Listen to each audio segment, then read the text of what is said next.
To Labor's proposed changes to superannuation, with the coalition today taking an in-principle decision that they will not do a deal with Labor, which means it's down to a prospective deal with the Greens. Now, much of the focus is on the tax of unrealised gains, but this is also a question of fairness too, given the uncertainty over whether politicians, including the Prime Minister, but a whole host of senior public servants, can defer their payments, something the Treasurer was pushed on yesterday. Can you confirm that the tax on $3 million superannuation funds will only apply to the Prime Minister once he leaves office, that he won't pay any extra tax on his superannuation until he leaves office under your legislative proposal? I'm so pleased you asked me this question. Tax liabilities are deferred until the pension phase because members in those schemes can't access their super to pay tax debts until that point. It's a function of necessity. That's how that calculation is made, but we charge an interest rate on those liabilities to make sure that people don't receive an inappropriate advantage. Joining me now to discuss is Wilson Asset Management Chair and Chief Investment Officer Geoff Wilson.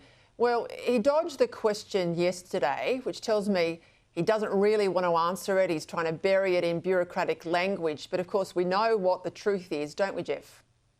Well, I mean, he just should have answered the question rather than going on a big rant. He just should have said yes, that effectively he won't pay tax. He's on a different, he's in a different situation to, the 14 million Australians that are in the normal, superannuation system, or the workers, and he gets a semi-free kick. I think the government thought they were on a winner here because, they're talking about initially balances of $3 million, and they think, well, most people are into the politics of envy. They think it won't affect them. This is nothing to sort of think about or worry about. But the more they start to understand this, I think it's tipping away from the government. And I think public opinion is really starting to shift, particularly where people understand that it is not indexed.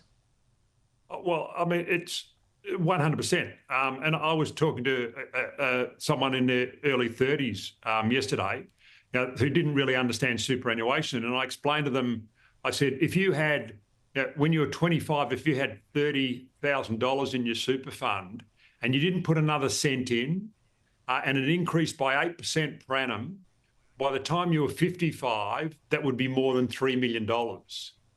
Now, effectively, without the indexation, we've done some numbers, and within the next 30 years, 8.1 million, or more than half of the working population, will be over that $3 million mark. So without indexation, eventually every worker will be paying tax on unrealised gains. So they'll be paying tax on a profit that may never eventuate.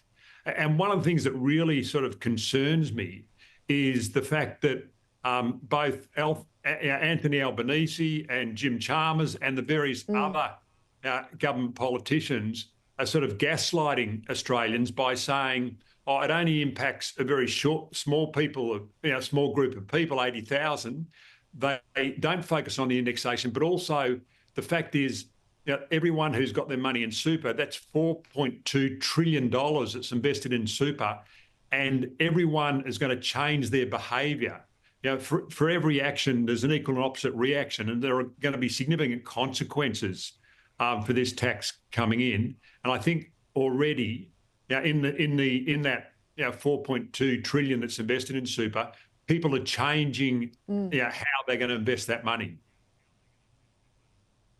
I guess one of the concerns I have too from the sort of the political parliamentary side of things, and we've seen this happen before, Labor is on a tax they don't love, and you put in a Trojan bill that basically is about taxes on superannuation unrealised gains, but it creates a framework, a legislative framework that with regulation perhaps down the track, they can change the asset class. So whilst it's on super now, they can move thresholds.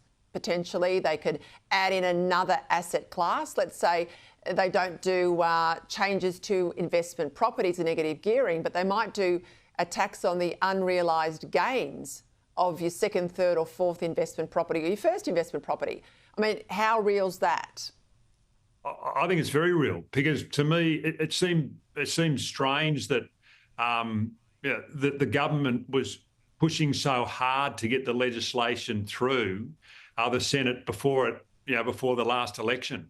To even put it with another bill, the credit card bill that removed the additional charges on your credit card. Like the fact that Lambie and Pocock stood up to that. Like, to me, it really showed some mettle. So, like, why are they so desperate to get this through? And as you said, it's Division 296. It can be moved wherever you want in terms of any asset class can be effectively taxed by the new legislation, assuming it gets through, which it looks like it will. Right. Yeah, but you're going to try and stop it with a petition. Where can people go to give you some support? Well, I mean, that's right. It's the Wilson Asset Management website. And back in 2018, 2019, when Bill Shorten and Chris Bowen were trying to bring in that legislation, the flawed legislation on franking, that was the last time we ran a petition.